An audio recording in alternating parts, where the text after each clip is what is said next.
Busturialdeko gazteria zerbitzuek antolatuta, urriko zubian urriaren 11tik 14ra, 14 eta 17 urte arteko Busturialdeko gazteek Lisboa ezagutzeko aukera ederra izango dute. Irterak urriaren 11an izango dira Gernika Lumotik eta Bermeotik, autobusez.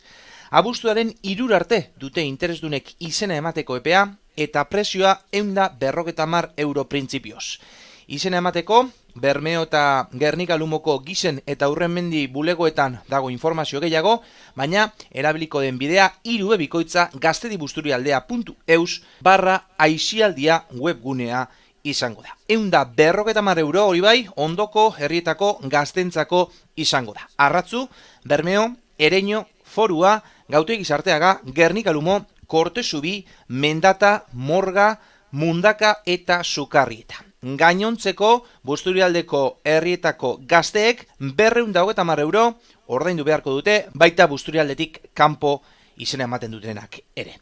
Baskaria eta afaria norberak ordaindu beharko ditu, edo bertotik eraman daiteke. Plazak erreserbatzeko aurretik hori bai ordainketa egin beharko dute.